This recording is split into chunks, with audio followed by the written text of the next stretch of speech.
Against all odds, the first Berserker Khazan ended up being one of the best Souls-like experiences out there.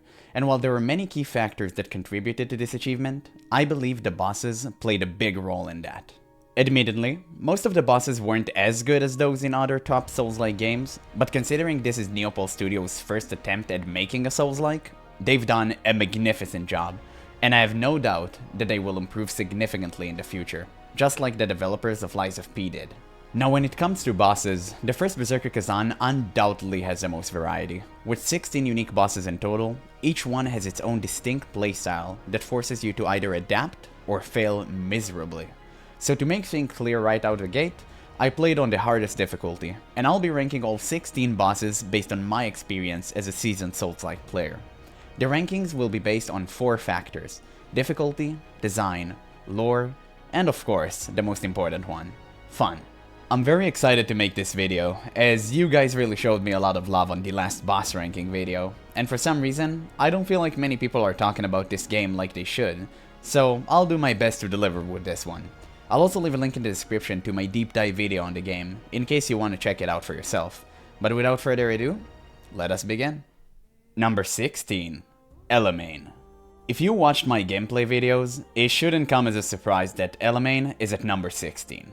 Placing her last on the list is something I really didn't want to do, since I actually liked her part in the story. She's a heroic character who met a tragic fate, and I feel like she deserves better than this spot. But I also have to be honest, she's the only boss on this list I've genuinely hated fighting, and it all really comes down to her overly defensive playstyle. Elamein has a shield that she so vehemently refuses to let go of for even a split second, making the fight feel like you're literally up against a steel wall that just soaks up everything you throw at it. Now, you think that at some point she'd run out of stamina, but unless you block her perfectly every time, she just takes a step back and instantly regains all of it. And as if that wasn't enough, she can go into a defensive stance that literally stops everything coming her way. It even made my phantom form feel like a wet noodle. When she's not defending like crazy, her playstyle consists of attacks that use her shield in different ways, such as dashing, throwing, and bashing. She also has a grab that's nearly impossible to dodge because it has almost zero tills, but in the big picture, none of these mechanics are interesting. I also found this boss to be extremely dull and repetitive, and the fact that I had to fight her again in one of the side missions honestly made me tear up. But out of respect for her lore, I want to end on a positive note and say that her lightning attacks were actually pretty cool. Even though I absolutely hated my stamina being drained faster than my will to live, I still have to applaud her lightning skills as they were a pretty solid part of the fight. I just wish there were more of them instead of the infinite shield blocks, but I guess we can't have it all. And for all of those reasons, I'm placing Elamein at number 16. Number 15. Eratra. There's not much to say about Eratra. She's universally hated among all players as her gimmick is just plain boring. She has an absurd amount of health, and after taking a certain number of hits to the same limb, it just explodes and deals a ton of damage. That's pretty much it. Her attack pattern is extremely similar to the regular spider enemies you encounter along the way, so there isn't much variation, outside of the fact that her attacks change based on which limbs are missing, which was actually a nice detail. There's this one part of the fight where she tries climbing to safety, and if you throw a spear at her while she's on the wall, you can actually make her fall to the ground while dealing insane amounts of damage. But those are pretty much the only cool parts of the fight, so I wouldn't really place her highly based on that alone. There is a way to make gimmick bosses good, as we've seen in other games, but this just felt like a lazy attempt to do so. And with her plain gimmick and boring fighting style, I'm placing Eratra at number 15. Number 14. Hismar. This boss is undoubtedly the most disappointing one on this list. Hismar was foreshadowed and hyped so much throughout the entire game. Everything about his lore looked so promising. A colossal dragon that no blade can pierce threatens humanity's existence, only to be stopped by the two heroes of the Empire. All I could think about throughout the first part of the game was, when am I going to fight him? And I couldn't even tell you how excited I was when I finally got to do so. But as you already know, Hismar turned out to be one of the worst bosses in the game, for reasons that even surprised me. The first problem is the fact that most of the time, your attacks won't even reach him. Now, I don't know if this was just on my end, but I played with a spear, which is supposed to be a long reach weapon, and I still couldn't hit him. Second, you can literally spend the entire fight beneath him and render most of his attacks useless. But even without using this strategy, his attacks are just too predictable and easy to dodge. Some of them won't even hit you if you stand close enough. As for the arena, it looked pretty cool in the cinematics, but once the fight starts, everything gets covered in such a thick layer of debris, you can't even see Hizmar. I get that they were going for a massive storm vibe, but there's a way to do that without obscuring 2/3 of the battlefield. I feel like in the age of Bale the Dread, we shouldn't be getting bad dragon fights like this anymore. GeneralApple should have definitely taken inspiration from Bale, and if they had, maybe we could have avoided this huge train wreck. But I will give credit where it's due. The animations and cinematics in this fight were outstanding. It had one of the sickest boss endings I've seen in a while, and the mid-fight animations were no joke either. It definitely took the edge off the pain, but it wasn't enough to justify a positive score. So it's with a heavy heart that I'm placing Hizmar, the Berserk Dragon, at number 14. Number 13. Renkus. Renkus is one of those bosses that had the potential to be great, but somehow fell short. His weapon is one of the coolest we've seen so far. It's some sort of a giant mace gun, which I thought was pretty sick, and he definitely knows how to utilize it. But the main problem is that his moveset is just not interesting. Yes, he has heavy blows, yes, he shoots his gun, but I expected those things the moment I first saw him. Most of his fire-based attacks are just the regular ones with a fire attribute attached to them, so they aren't all that exciting either. I wanted him to have something a bit more interesting, like that grapple attack he occasionally does, or at least mix up his attacks in a creative way. But for some reason, none of that really happens, and that turns Renkus into a very lukewarm boss. What pushed him into the negative side of the list is the fact that, most of the time, he doesn't even fight back. And what do I mean by that? Well, it's as simple as it sounds. Renkus literally just aura farms throughout the entire fight without putting up any resistance whatsoever. Not only did it make the fight extremely easy, but it also made it boring as hell at some point. I came here to fight a boss, and this man just let me beat him up for free. He fought like a target dummy for half the battle, and I have no idea why the developers didn't make him more aggressive. It definitely would have fit his lore better, and it could have made the fight a lot more fun. And for all of those reasons, I'm placing Renkus at number 13. Number 12. Volbano. This boss is definitely an odd one. I want to say that he was fun to fight, but then I remember how long our battle lasted. It took me a little over 5 minutes to get this guy from 100 to 0% HP. That's only second to the last boss, which took me 8 minutes. The Volbano fight has no justification for being this long. His moveset is very simple and easy to counter, with most of his attacks being predictable chain combos and the occasional fire circles that require you to keep your distance, or even move to a different platform, depending on their size. He does have some interesting jump attacks here and there, but nothing too fancy, and to be honest, I don't have much to say about him. He's pretty simple. In a general sense, I'd say the fight is solid, but it just drags on for way too long. That definitely took away from the enjoyment, but I can still appreciate the boss itself. So for that reason, I'm placing Volbano at number 12. Number 11. Yatuga. Creating the first boss in any video game is not an easy job. You need to strike a perfect balance between helping new players understand the core mechanics and giving experienced ones a good challenge. I believe Yatuga was really good for teaching new players the game, but fell a bit short when it came to difficulty. He has all the basics you need to learn: slow and predictable attacks, an object throw, a grab, a jump attack, a range attack, and even a 5-part combo that isn't too difficult to block. Dealing a certain amount of damage to him can even break the spikes on his back, inflicting high damage and making him vulnerable to even more attacks. All of those things make him the perfect introductory boss for a player who never played a Souls-like before. And I don't think that's a bad thing. Not every boss needs to be like Udik's Gundyr from Dark Souls 3, who literally made players quit before they even started the actual game. But like I said at the start of the video, I will be judging every boss from my perspective as a seasoned Souls-like player. So even if I think Yatuga is a great first boss, I still have to give him a lower score compared to others on this list. I managed to defeat him on my first try, which, in a way, was a nice test of my skills as a veteran Souls-like player. And if you ask me what I would change about this boss, the answer would be nothing. Yatuga fulfills his role perfectly, and there's no need to change that. The so-called problem is simply me, and while I do appreciate Yatuga a lot, I'm placing him at number 11. Number 10. Traka. So we've reached the top 10 bosses on the list, and it's only fitting to open with our first mage boss battle in this game, Traka. She's a glass cannon type of boss who can destroy you in just 3 hits if you're not careful. Mage battles in the First Berserker Khazan are definitely one of the highlights of the game, but I'll touch on that later in the video. For now, just know that Traka is the weakest of the bunch. Her attack pattern is all over the place, with insane water type magic that includes ridiculous water projectiles, chasing rain clouds, various orb attacks, and lots of jellyfish. She also uses her umbrella weapon for physical attacks, but most of those can be blocked pretty easily, so I didn't pay them much attention. The real fun part about this boss is how she uses her magic in different ways, forcing you to close the gap between you two without dying in the process. Every ability she throws at you has a different solution, and I like that a lot.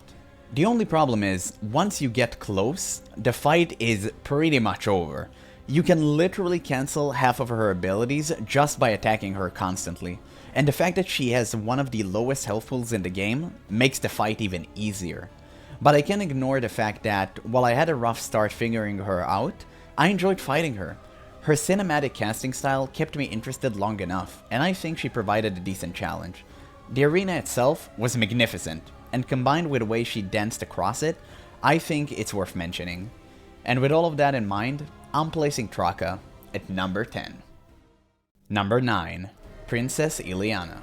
Speaking of a magnificent arena, I think Princess Ileana was hosted in one of the most beautiful arenas we've seen in this game, and it's no surprise that the fight itself was also one of the most gorgeous ones as well.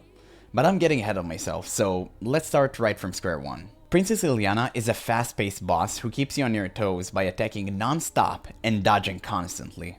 Her attacks are lightning quick, and you really need to get into the rhythm or you'll be demolished. But the real fun begins after she loses a third of her health. She starts her second phase by flying towards the empty seats of the arena and summoning a cult-like choir to gaze upon the battle, which is about to get more frantic. In addition to her regular moveset, she now uses dark magic abilities that take the form of music notes. They don't deal a lot of damage, but they inflict high amounts of chaos, so you should be wary not to get caught in them too many times, or you'll end up with half your health bar being unusable. The abilities themselves were really fun to dodge, their rhythm was great, and it felt like you were dancing alongside the boss, trying to see who could outperform who. The only real problem I had with this boss is how easy she was to defeat. It took me only 2 tries to beat her, thanks to how easily staggered she is, and how predictable some of her attacks are. I even got used to her grab after failing to dodge it just once. I feel like a broken record saying this, but you're starting to notice a pattern for why every boss in this game feels extremely easy. So even though the fight was really fun, I can't ignore the fact that it was cut too short. Yet, I still feel like Princess Ileana deserves her well-earned spot at number 9. Number 8. Blade Phantom. After getting out my 27-year-old urge to say, ta-na-na-na, he's Blade Phantom, ta-na-na-na-na, we can actually start talking about the fight. Blade Phantom was a huge surprise, being such a great boss considering he's the only second one we faced. He's just as easy as Princess Ileana was, but he's supposed to be like that. Since you encounter him so early and lack the tools unlocked later in the game, you're pretty much on even ground. As the master of weapons, his first phase consists of fast dual-wield attacks and heavy hammer blows, with a surprising mix of martial arts. The fight already starts off on the right foot, and then his second phase kicks in. And my god, it was glorious. The arena transforms from an already good-looking throne room into a netherworldly turned battlefield that looks incredible. Blade Phantom's arsenal grows even larger with the addition of speedy claw swipes, heavy greatsword swings, long-reaching spear attacks, and even javelin throws. This boss spares no method in trying to take you down, and he's one of the most versatile bosses in the game. You have to adapt your playstyle depending on which weapon he's using, or you'll just get the life beaten out of you. Every weapon requires a different approach, and I thought that was so much fun. Teaching new players different tactics through boss fights will never be a bad thing in my eyes, and Blade Phantom did exactly that. He's a great introductory boss, and I think other developers should look at what GeneralApple did here and take notes. So in my opinion, Blade Phantom has definitely earned his rightful spot at number 8. Number 7. Shaktuka. The untamable beast Shaktuka is one of those bosses I did not expect to fight. His lore isn't anything special. He was captured alive just so he can be used to instill fear and torment prisoners of the Empire for some twisted soldier's entertainment. And while the encounter felt kind of random, Shaktuka delivered a surprisingly good battle. Right off the bat, I really liked his design. He's easily one of the most terrifying beasts we've encountered in this game, and he sure as hell fights like one. With a rabid, unpredictable attack pattern that took me quite some time to learn, he pounces all around the arena, making sure you have no idea what's coming next. His offense relies on multiple 4 and 5 part combos alongside a healthy dose of random jump attacks plus a grab I could barely dodge most of the time. He also has a wild back kick that caught me off guard more than once, but the real juicy part is when he gives his hand a lick, and that's when you know stuff is about to go down. From there, he starts throwing more and more burst attacks your way, but you can see that as more of an opportunity than a punishment. If you can counter him consistently, you can bring him down pretty quickly, and I love that the developers gave us a way to prove ourselves like that. To summarize, these type of bosses are really my cup of tea. I love staying on my toes without knowing what's coming next, and Shaktuka gave me exactly that. So I'm placing him at a very respectable spot of number 7. Number 6. Reese. Just like Ozma, Reese has a special place in my heart. For me, she was the easiest boss in the entire game, even easier than Yatuga. But that didn't really matter as much as I thought it would. There were many factors that contributed to her being placed so high on the list, so let's just start with the most obvious ones. We can start with the astounding arena the battle takes place in. Choosing a church mid-wedding ceremony as your fighting ground goes hard, both aesthetically and metaphorically. Our opponent being the bride makes you wonder what moves she might pull off, and boy, she had the moves. Reese's first phase is probably one of the best looking in the entire game, not only because her model looks amazing, but because her abilities are mesmerizing to watch. From the light pillars she sets on the ground, to the spectacular chaos magic she hurls at you, the constant theme of light and dark keeps repeating itself in a phenomenal way. She soars across the battlefield like a true angel, and when you combine that with one of the best boss soundtracks I've heard in a while, you've got yourself one hell of a fight. After getting her down once, she encases herself in a cocoon made from her own wings, and emerges in a demonic form. This second phase is where the real fun begins. Her weapon now being a giant scythe already tells you she's not going to cast magic the way she did before. Instead, you get an up-close and personal fight that keeps you hooked for as long as you're in it. She hasn't fully abandoned magic though. She still uses it to teleport to you at random intervals, trying to strike you down, and this was definitely the best part of the phase. There's not a dull moment when fighting Reese, and I absolutely love it. This epic tone shift from Magicaster to Soul Harvester was a more than welcome surprise. You could really feel her anger as Ozma's murdered fiancé, but you could also feel her cries for help, begging you to put an end to the madness consuming the Empire. And even though I defeated her on my first try, I don't think she deserves any less. So with all of that in mind, I'm placing Reese at number 6. Number 5. Scalpel.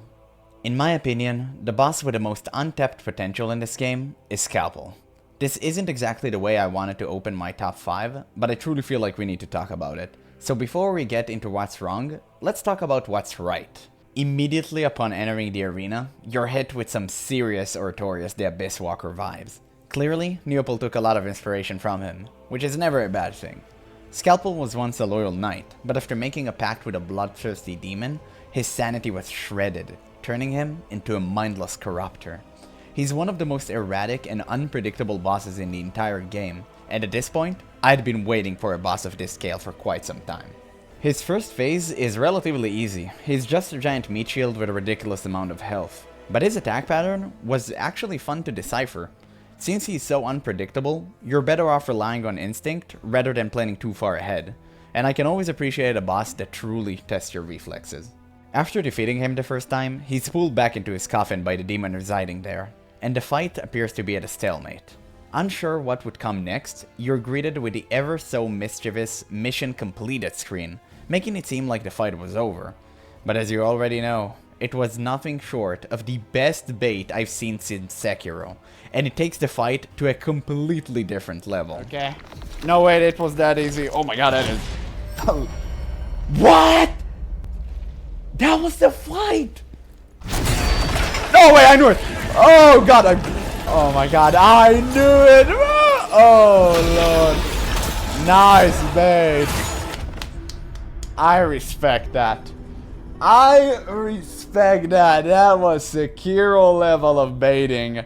Now fully consumed by chaos, Scalpel gains an absurd amount of health and cannot be damaged directly.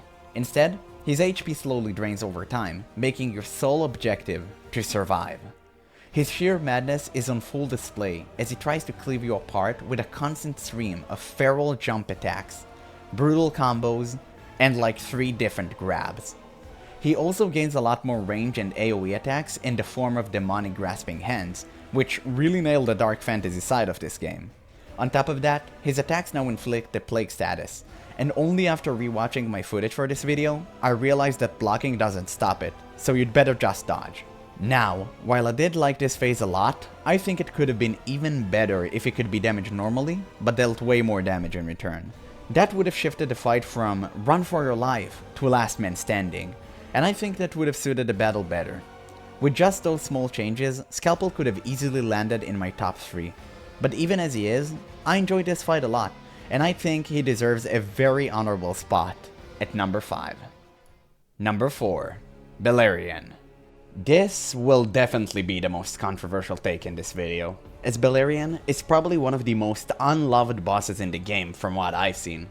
Some people rank her somewhere in the middle, others put her near the bottom, but you never see her topping any charts, and honestly, I think that's fine. Beleriand doesn't sugarcoat anything. She puts her magic on full display, offering a unique experience that most Souls-like players aren't used to, myself included. While others seem to find her playstyle tedious, I found it to be brilliant. The First Berserker Khazan is the only Souls-like game I've played that actually respects mage-type bosses. It doesn't just slap magic properties onto a melee character and call it a day. Bosses here cast dangerous spells while actively trying to create space, and while some players might find that annoying, I thought it was refreshing. It felt good to fight a boss that behaves like a true caster for once. It breaks the norm, gives you something completely different, and if that's not everyone's cup of tea, so be it. As a passionate researcher from the Kingdom of the Dark Elves, Beleriand has an incredibly wide array of spells at her disposal. Powerful fire magic, electrifying spells, defensive frost magic, and even necromancy. Her mastery of the arcane is obvious, with some of the best and most varied moves I've faced in a while. Each school of magic serves a different purpose, and that variety kept me fully engaged throughout the fight. Her fire spells are for long distance pressure. She creates circles of flame on the ground that follow you constantly, and she can also send some brutal fire waves your way. Her lightning spells are no joke either. If you're far away, she'll shoot bolts at you, but she can also leap into the air for a devastating ground slam that you really don't want to get caught in. As far as I know, her frost magic is limited to her shield bubble, but that one spell is nothing to scoff at. It gives her massive defense, makes her unstaggerable, and lets her cast without interruption. And then there's her necromancy, which kicks in more frequently once she drops below 50% HP. Aside from the soul orbs she hurls at you, she can summon various creatures depending on how many souls she's channeled. Those summons range from undead warriors who smash the ground and vanish, to a literal Grim Reaper elite enemy that you must deal with before going after her again. I didn't expect this level of versatility from a boss in this game, and I had an amazing time fighting her because of it. I genuinely wish more people gave her a chance, because she really does break the mold and offer something different. And for being one of the most original bosses in this game, I'm putting Beleriand at the number 4 spot. Number 3. Maluka. We've reached the top 3 bosses on this list, and what a better way to open it with one of the most consistently high ranked bosses you'd see on any list, Maluka. He's both challenging and fun, despite being introduced relatively early in the game, and for me, he was just shy of taking second place, if it wasn't for one thing. But before we get into that, let's talk about the fight itself. His first phase is excellent. He fights using 2 broken greatswords in what can only be described as pure testosterone experience. While being surprisingly nimble, his attacks are incredibly powerful, but are so satisfying to block. And even his burst attack is one of the best to counter in this game. In addition to his classic 4-part combo, he's also got a nasty kick that can send you flying if you're not careful, and his heavy wind attacks feels amazing to dodge. As a former soldier of the Empire, you'd expect no less from Maluka. His first phase is cut rather short, after dealing only a small amount of damage, but honestly, I see that as a good thing, because his second phase is one of the best experiences this game has to offer. Maluka transforms into his phantom form, opening the fight by leaping into the air and crashing down, impaling his swords into the ground. After pulling them out and causing a massive aftershock, he swaps to the samurai sword on his side. And this marks the start of one of the most intense battles you'll ever have in this game. His fighting style changes instantly, from predictable, heavy swings to an incredible mix of agile, lightning-fast attacks that demand perfect timing to stop. You can't even blink without this guy doing something crazy. He dances all around the battlefield, delivering unexpected slashes, grabs, and jump attacks, some of which have the best animations in the entire game. Maluka is the only boss on this list that genuinely feels like a PvP fight, and I mean that in the best way possible. His relentless aggression and clever bait attacks make the fight feel personal, like he's truly trying to beat you, not just spamming random moves. But here's the one and only problem I had. After a few minutes of fighting, he swaps his weapon again, and reverts back to his first phase, and I did not like that at all. If I compare him to the two-faced overseer from Lies of P, which I absolutely loved, the difference is clear. Maluka's first phase was always meant to be easier than his second, as indicated by his transformation, and going from that insanely dangerous form back to what feels like child's play really leaves a sour taste in your mouth. It's like he decided to just give up and handed you the win on a silver platter. I wish the developers had doubled down on the second phase, increased the difficulty, and never looked back. That would have taken Maluka to a completely different level, and in my opinion, it was a huge missed opportunity. Regardless, Maluka still remains one of the best bosses in the game, earning his well-deserved spot at number 3. Number 2. Viper. We're almost at the final boss on this list, which, by this point, you already know who it is. And what better way to prepare for it with the second best boss in this game, Viper. I can't even tell you how much I love this boss. He has everything I enjoy in a boss fight. He's incredibly agile with over-the-top combos and theatrical movement. It feels like you're fighting a true master of combat, and as one of Hismar's top soldiers, I expected no less from him. After you enter the Embar's Ruins arena, Viper can be found sitting on top of a pillar, seemingly waiting in anticipation for his next battle, which is sure to be epic. Filled with bloodlust, Viper's sole wish is to exact revenge on mankind, and especially on Khazan, who was one of the two that killed Hismar. Immediately after the battle starts, Viper shows his mastery over the spear with ruthless combos and next-level showmanship. It's nothing short of a spectacle. Viper is incredibly light-footed, yet still carries himself with such grace, and even talking about him makes me want to log back into the game and have another go at this fight.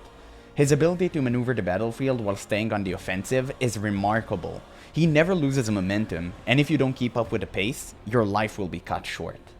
And if you thought you could keep your distance from him, you couldn't be more wrong. Not only does he have the ability to throw his spear like a boomerang, but he can also easily close the gap with his finessed jump attacks.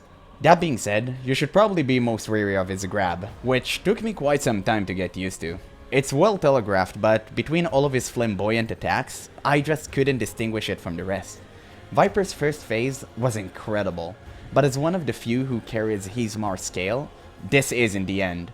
Once you break through his first health bar, he enters his second phase by impaling Hismar's scale into his own arm, transforming it into a giant claw. His moveset changes, but still retains some familiarity with the first phase. He uses his gigantic claw for throwing objects and devastating swipe attacks, while his spearhead is now wielded like a sword. Growing larger in size, his attacks hit much harder, but he hasn't lost his nimbleness entirely. You can see that clearly once you drop his health to 50%, which triggers a sequence where he turns the entire arena dark and constantly lunges at you from different spots. The only indicator of his position is his glowing eyes and flashes of lightning that strike throughout the battle. That was one of the most jaw-dropping designs I've seen in a while. This was such a clever use of the environment, and it reminded me of some of the best bosses in other games. Defeating Viper was an incredibly rewarding experience, and I really wish the developers would make more fights like this in the future. And for that, I'm putting him at the very honorable spot of number 2. Number 1. Ozma. Finally, after much anticipation, we've reached the number 1 spot on this list. And who better to take the crown than Ozma, Master of Chaos. Even before I started working on this list, I already knew Ozma was going to take first place. It wasn't even a question. The gap between him and Viper, who I placed second, is enormous. Ozma is a cut above the rest, and he's the only boss in this game I can directly compare to the best bosses from other Souls-like titles.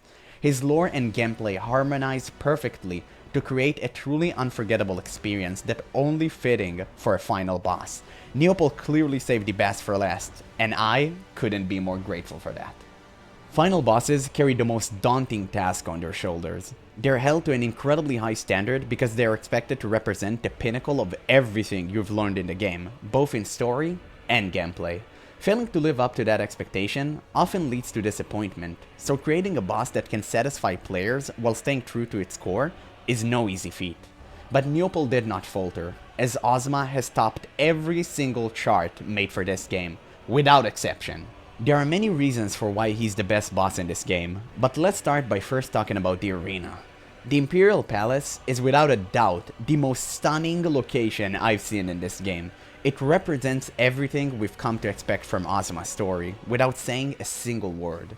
The unholy corruption that once spread through the Empire now taints everything in sight, including Ozma himself. The Shattered Throne symbolizes the end of order and the beginning of chaos. Everything is set up perfectly to make sure we're fully immersed in what is clearly meant to be a legendary battle. Now, as the Master of Chaos and Magic, Ozma has around 10 different abilities in his first phase, and I don't think I've ever seen a boss come close to that number. It may sound overwhelming at first, but all of these abilities are well telegraphed and not too difficult to counter.